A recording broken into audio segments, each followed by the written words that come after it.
With great pleasure, I'd like to welcome our next guest speaker, Dr. Cherrine Bazzane, lead medical consultant and head of integrative wellness at Cosmosurge UAE. Dr. Bazzane pioneers longevity medicine and preventive wellness across the region's premium healthcare sector. Can I get a round of applause, please, welcoming her to the stage? Good afternoon. Thank you so much for taking the time and for being here. Today's topic is beauty redefined. And while I sent the presentation, or when I decided the topic, I said wellness from the inside out. But yesterday I decided to change the name, and I'm going to say beauty redefined from skin to safety. So, allow me to start with a question. Have you ever looked into the mirror and said, I'm doing everything right, I am eating well, I'm sleeping well, I'm investing in my supplements, in my skincare, in my self-care, I know what to do, like we know what to do, but I still don't feel well. Something is off. The glow isn't there. And you wondered what was the issue and what you could do differently. Some people find this as being a surface issue, a skin issue, a glow issue.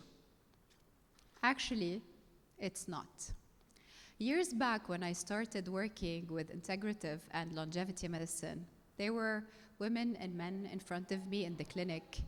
And what I noticed is that these people, they aren't sick, they aren't unhealthy.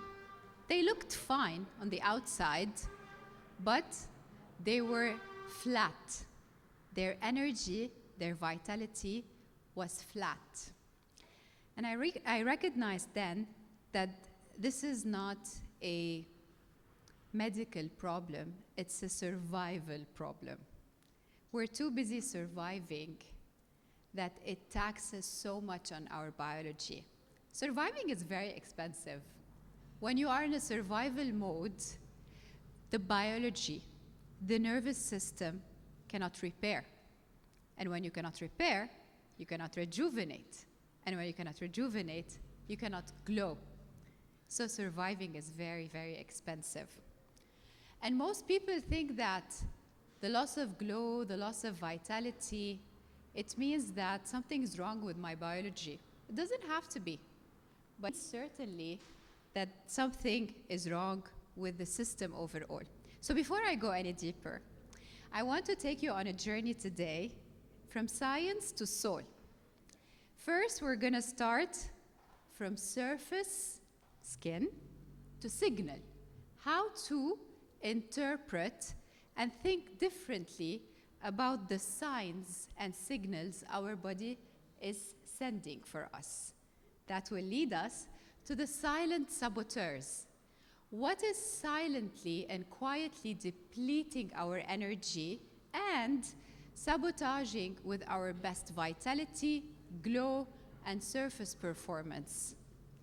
Then we understand how to move from the surface, from survival to safety, through three different, I would say, structures, very important structures: resilience, rhythm, and relationships. This is what we're going to go through today.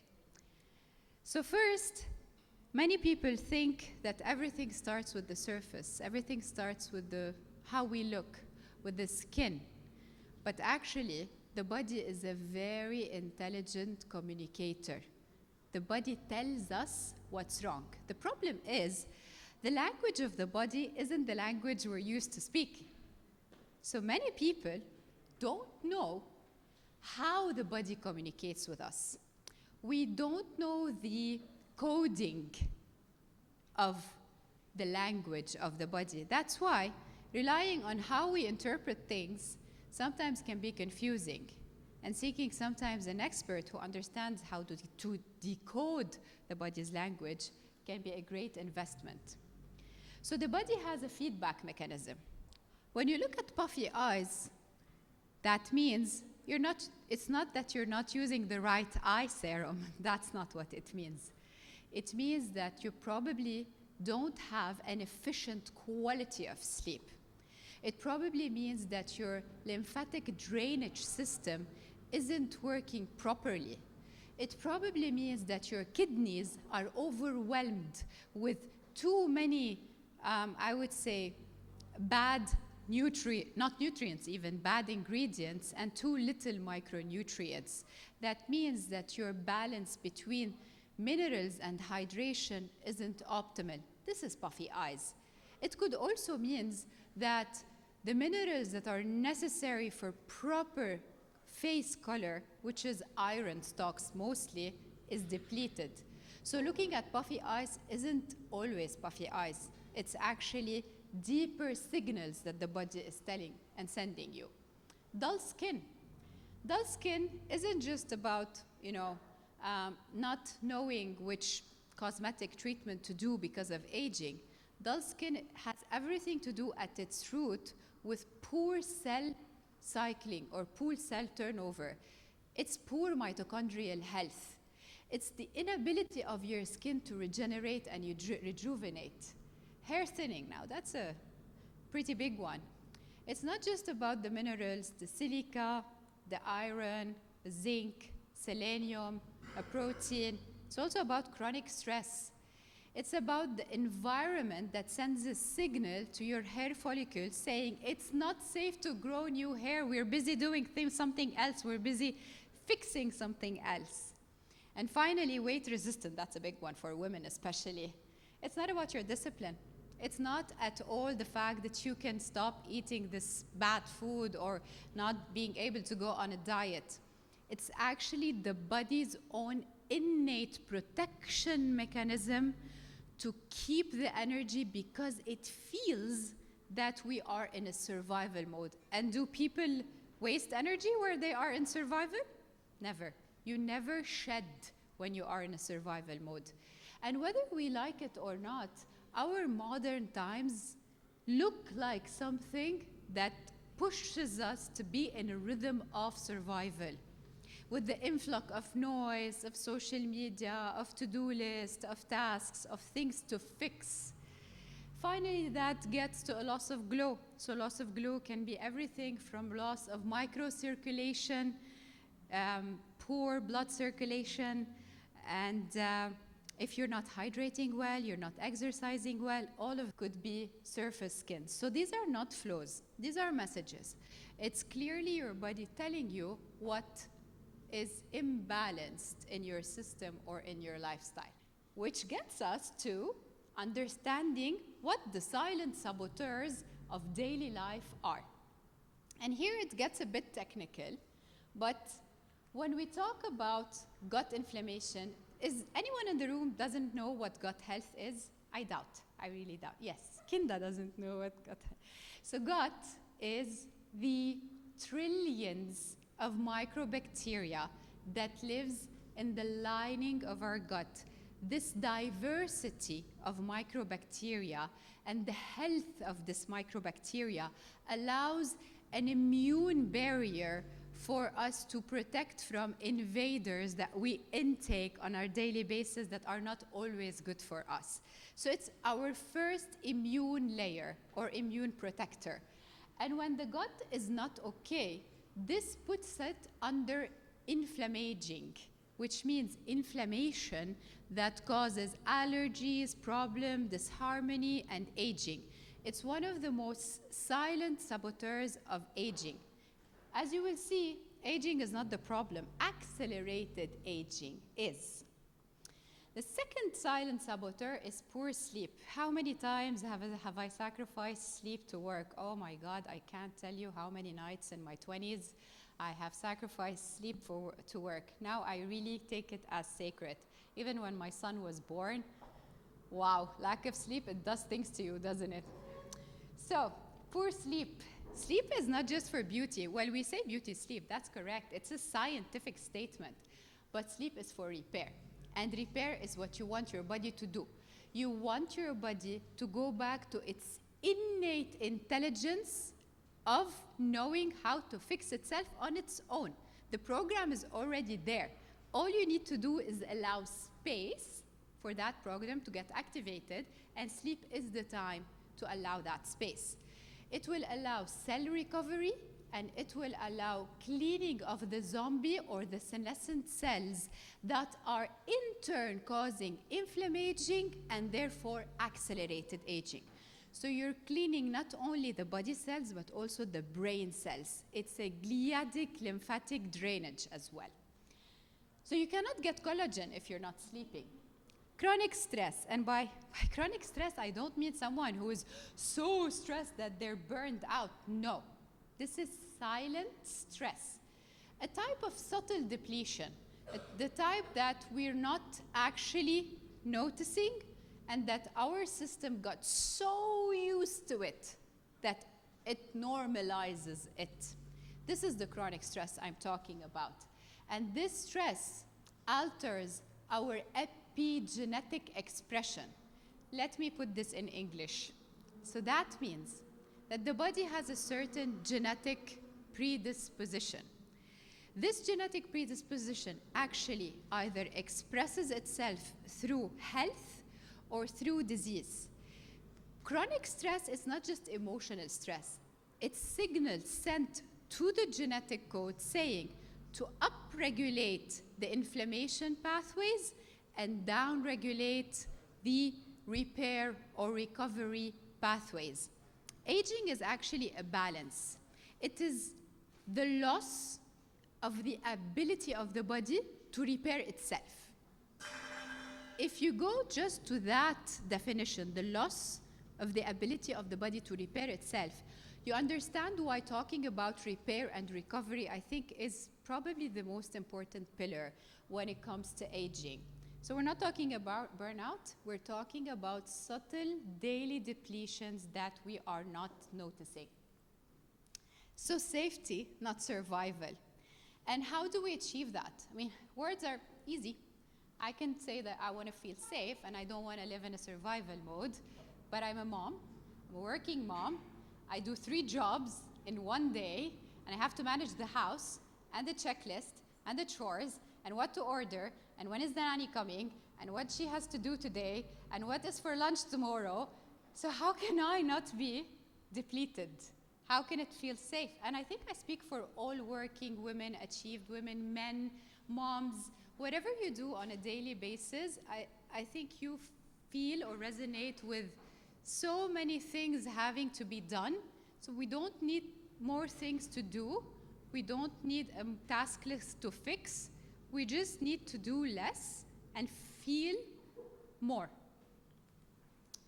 So the safety and not survival is the new standard of beauty. And to understand that the problem, again, is not aging, it's accelerated aging. So it's losing the ability of the body to repair itself as it should, so to activate the innate intelligence that the body has. And how do we do that? From science to soul. Understanding that data, blood tests, tracking, biometrics, whatever it is, it's essential, necessary, evidence-based. Yes, amazing, all of that. But if we don't relax the nervous system, and if we don't understand that the nervous system is the first layer to start with, nothing's gonna happen. 3 things: resilience, rhythm, and relationships. Resilience. I think probably this is the most misunderstood term for women especially, but generally. We think that resilience is pushing through. We think that resilience is to get going no matter how tough the times are and not to give up. And this is a mentality of doing more, and this is actually self-abandonment. This is not resilience. Resilience is the ability to recover after you drop. That's resilience.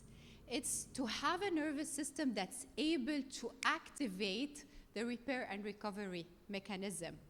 And do you know how that is done? It's done through identity shifts. So let that sink. identity shifts. This is having the courage to say that this identity of the giver, let's say, is no longer serving me. And I need to be courageous enough to release an identity that doesn't serve me anymore and to learn, like a curious child, if you're familiar with the Fool in the tarot card, like a curious child, how do I pick up a new identity that serves me more? This is resilience, and it takes courage, and it takes a lot of self-belief to shift old personas and create new realities. The second thing is rhythm. The body has its own rhythm, but the small body takes from the bigger body. Nature has its rhythm. We are rhythmic being by nature. Nature has the rhythm of the day, the circadian rhythm. The day announces to the body to pick up cortisol. It announces to the body to wake up. It announces to the body to get more energy. And the night announces repair. It announces the need for the sleep. The cortisol raises in the morning, drops around 4 p.m., really drops around 8 p.m. GH wants to rise around 10 to 12 p.m. You missed 10 to 12, the sleeping slot, you missed your GH surge. You missed an early bed night, you exposed yourself to too many blue light in the evening, you missed your GH surge. You missed your melatonin surge. You missed the quality sleep. So we work as beings in circadian rhythm, and it is in alignment with our biology. And then not only the day rhythm, but also the moon rhythm. Yes, may I dare moon rhythm for women. The moon cycles are not only cosmic, they are also womb. So a woman who wants to perform 7 days a week, 28 weeks a cycle, or 35 days a 28 days a cycle, or 35 days a cycle, she is not respecting her rhythm. We have an estrogen surge that starts very slowly at the first 7 days. So the first 7 days of moon shedding means that the woman needs to respect her energy, and she cannot go on tough, high-intensity interval training. She needs to go more gently. She needs to preserve her energy to prepare for the ovulatory phase where the estrogen is peaking, and we're out there and we're creating and planning all our social events perhaps around the estrogen peak during ovulation, where we lift heavier, where we recover better. And then at the end of that cycle, during the luteal phase, after the ovulation, we want to be more gentle. We want to be more inward. We want to be auditors of the cycle, where slow, gentle movement, breathing, yoga, whatever works best for you to kind of tune in, is in alignment with fixing, or with, I don't like the word fixing, but being in alignment with your cycle in your biology. And then there's the final one, the seasonal cycles. So we have 4 seasons: winter, summer, spring, and autumn. And if we want to be summer all year long, performing, doing, partying, whatever it is, then we are not allowing winter and shedding and recovery to happen, and we're burning out our system to cause accelerated aging. So eating seasonally, resting seasonally, understanding that humanity was built on seasonality so that our biology respects that. These are not conceptual things. This is physiology. This is science. I am simplifying this, but skin cannot glow without all of this that I'm mentioning. It just can't. Doesn't happen. And the last one, and I think it's the cerise sur le gâteau, it's the cherry on the cake, is relationships. The longest study in human medical history, 75 years of research, 4 generations of researchers in the Harvard Adult Study and the Julian Holt Study, proved to us that relationships are the most or single most important factor that proves longevity and happiness. Not just longevity, not just living good, living better, living with better health, but living happier lives. And what do relationships mean? Relationships mean relationship with yourself first, yes, with yourself first. And then relationship with food, with your ecosystem, with the environment, with your partner, with your kids, with the community that you live in, with your purpose. And how do you work on this relationship? Understanding two things. And this took me a while to learn, trust me, and this was not taught in medical school. First, basic needs. What are my basic needs? I really did not know what my basic needs are. I really did not know. I was maybe 35 when I discovered what basic needs are. So basic needs are things like rest. Now that I want to eat, now I don't want anyone to talk to me, now I can't do this. This is basic needs. Basic needs are things that the biology is signaling to us, but we're not understanding the codes it's speaking with. That's basic needs. And how do we reinforce those basic needs? Boundaries. Yes, boundaries. What are my boundaries? And for someone who had never learned boundaries as a child, I had to understand, okay, but if I feel that this is wrong, how can I draw a boundary when all my life I've not drew boundary? And you know, this is not like something I learned last year and today I mastered it. No, darling, believe me, yesterday night I was still doing a conversation with myself how to draw boundaries today in this event. Trust me, it's an ongoing work. And I would say the single most important lesson for boundary is non-violent communication. How can I non-violently communicate boundaries to whoever is in front of me? And the lesson I learned harder was the more close this person is to me, the more intimate our relationship is, the harder the boundary it is. So your mother, yeah, well, we all have stories with the mothers, your partner, and this is not because we don't love them. It's because we love ourselves, and then from that space, we want to love them. So drawing boundaries. Now from skin to safety, I took you on a journey from science to soul, surface to signal, silent saboteurs, let's get rid of those, survival to safety, resilience, rhythm, and relationships. I don't want to overwhelm you with more information. This is really my message today. And I love the rhythm. Don't you love the S's? I was so proud. So I'm so happy to take your questions. Please, if you don't know who I am or never, saw my Instagram page, this is my page if you want to connect and stay in touch. And I want to hear questions. They say that the question, yes.